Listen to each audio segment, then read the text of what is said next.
This is The Wealth Puzzle with Michael Mansfield from the Lynn Group. When a part of your financial strategy is out of tune, your long-term goals, your retirement savings, and your legacy can all suffer. With many years of experience in the financial industry, Michael provides his clients and prospects with the information they need regarding Social Security, retirement income planning, wealth management, and much more. Listen in as we address your financial concerns and provide helpful solutions to put you on the path to achieving your retirement goals. And now, here is The Wealth Puzzle with Michael Mansfield.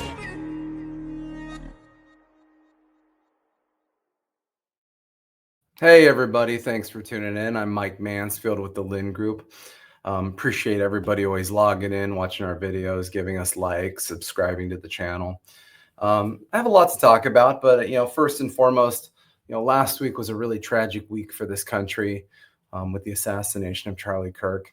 I followed some of his content a little bit, not greatly. I'm old, so I source things in different ways than the new generation on social media. But I think one of the most impressive things about Mr. Kirk was, he was interviewed, and when he was asked what he would want to be known for if he passed away, is it wasn't his politics, it wasn't his debating ability, it wasn't him winning arguments. He said that he wants to be known for his Christian faith. And I think that that's a lesson that we can all learn from. Certainly something I'm reflecting on in my own life. Anyways, let's get down to business. This is the hot week, right? The Fed's speak happens tomorrow. We're going to get all the data this week on the rate cuts. Here's the Fed Rate Watch tool. What do we know? We know there's a 100% chance of a statistical probability that they're cutting a quarter point tomorrow. You go to October, there's all of a sudden an 80% chance they've done another quarter point cut by December.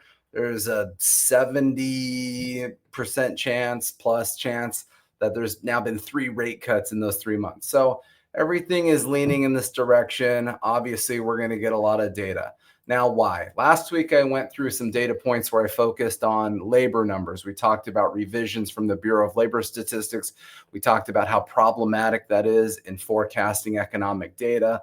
The reality is, over the last year and a half, the economic market, the labor market has been a lot softer than we thought because the information that we were receiving from the government was certainly inaccurate.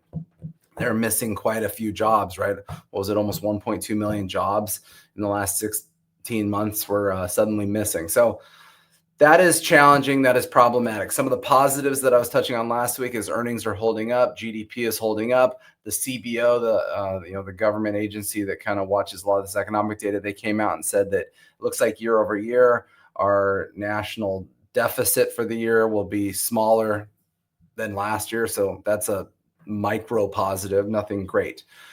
Why are we curious? Let me take it a step further about the importance of inflation relative to rate cuts. So one of the concerns that the Federal Reserve has put on, as a part of their dual mandate, remember, control prices, control the labor market. Well, we just found out the labor market's a mess. So now it's the only holdout they would have is controlling prices. Well, I touched on last week, the producer price index had fallen and it had come in at a negative number, which was a very positive surprise. This is what wholesalers are paying for the goods that they pass on to consumers. So that is a very relevant number in the sense of what is happening with the possibility of tariffs putting pressure on prices. You then have the CPI, the Consumer Price Index. This is not a favorable measure that I'll say that the government supposedly uses that much in their calculations, but it came in a little hot. It came in at 0.4% month over month for August. And so some would make the argument that, well, look, the inflation really is there. My concern with that data point is the biggest number in the Consumer Price Index that is very misleading is what we call owner equivalent yield. That's basically real estate and rent prices. This is lagged for the last 18 months. If you're looking at the TV instead of listening to this, or the computer rather, and you're looking at the chart, the blue line shows housing prices. And if you look to the far right, you're seeing it's falling, and it's fallen pretty dramatically in the last couple of years. This is showing not housing prices coming down. This is showing at what percentage are housing prices increasing. And so obviously homes are growing at a much slower pace with sale prices and things of that nature, where the red line is the calculation specifically for house prices in the consumer price index. And so you can see the red line, if you can see it, I went the wrong way. I'm clicking on stuff. The red line is sitting at 4%, where the blue line is down at 3%. This means that the calculation for CPI is hot. It's being overstated. It is not totally accurate. Another interesting way to look at this is if we looked at the last 6 months of consumer price index as an annualized calculation, you see on this chart here, there's two things. There's a blue line. This is just CPI, consumer price index. So, headline inflation for the last 6 months. And you see at the far right, it's at 2.3%. If we cut out shelter out of there, knowing that it's a lagging, knowing that it's problematic, knowing that it's being overcalculated in the numbers, all of a sudden 6-month CPI falls to 1.7% annualized. That's pretty low, right? That's below the target for the Feds at the moment. Same thing, money demand is rolling over. This is very important when we look at the pressure of an inflationary effect. So obviously it spiked in 2022 where we had hyperinflation. It is rolling over dramatically as a measure of our national money supply. And so everything is pointing to softening of inflation not being the same level risk that we were initially concerned about. Doesn't mean inflation is not there. Doesn't mean inflation is not coming back. But the question is right now, if that dual mandate is control prices, control the labor market's toast, are we that concerned about prices? Well, based on producer price index, things seem very stable at the moment. So that's a positive. Based on CPI, the headline number, one would say, I don't know, it feels a little hot. Is that scary? Well, you have to dig into the numbers and say, well, wait a second. If we know that the housing aspect, the rent aspect is a huge component of CPI, and that is absolutely lagging in the data, CPI is a lot lower than we really think it is at the moment. So a pretty interesting point to take there. The other thing I wanted to touch on today is kind of an interesting thing, but it does bring up a fun thought process. So the administration recently came out and made a point of saying, why are we looking at earnings quarterly? So remember, we put a lot of energy into the earnings of a company. Every 90 days, they have to show up. They got to give us new earnings. They got to tell us how they're doing. And if they're not doing better every 90 days, then all of a sudden the stock crashes. There's a lot of volatility in the market. Now, Grant, remember, I'm an investor. I like data. I like information. So getting updates regularly feels very helpful and valuable to me so that I can digest information.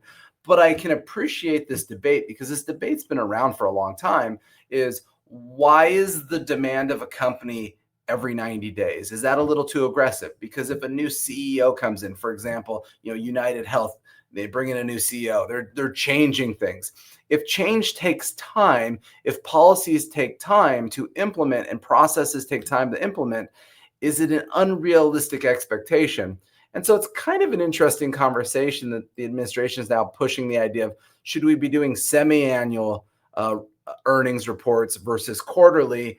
Could that then ultimately create a more quelled stock market experience? Would that be an opportunity to eliminate some of the volatility? Because if we're being fair, since computers came out, since high frequency trading came out, since you have it on your phone and you have it on your watch and you're watching it all day and you're trading constantly, there's been an element of the stock market that has turned into a casino. You take that a step further. We now have options, we have derivatives, we have triple leveraged market funds. We have all of these other things that add to volatility. And so you go back 100 years ago, the idea of buying a stock was you're investing in a company, the health and growth of a company. You want that company to do well. You normally buy that stock, you get your stock certificate, you go put it in your safe, and you don't think about it. You're not selling it 10 seconds later, buying, selling, creating all of this volatility. So it is an interesting thought. It will be interesting to see how that goes. It will be interesting to also see how the market reacts to that. Is that something that the market is up for? Or kind of like me, my anxiety when I read that was like, oh, I know, but I like to know what's going on. It gives me the warm and cozy feeling, with my companies. But at the same token, I don't disagree with the administration's thought process and why this argument's been around, that are we also putting an unrealistic pressure to say we expect and demand, improvement, perfection every 90 days. Otherwise, we're going to punish, the company, punish ourselves, punish the stock market. So some interesting things going on. So that's the update. Obviously, you're all watching the news. Be aware of what the Fed does this week. It should be entertaining. Obviously, we'll circle back with some of those data points in the next couple of weeks. But anyways, appreciate everybody tuning in, watching the show. If you got any questions, never hesitate to reach out to us. The office number 805-500-7035. You can always visit our main website, thelindgroup.com. But we are here to help. We are here to answer questions. So never hesitate to reach out. Everybody, I hope you have a great day, and feel free to share these videos with your friends. And I would encourage people to give me a thumbs up because you like me, and certainly get some people to subscribe.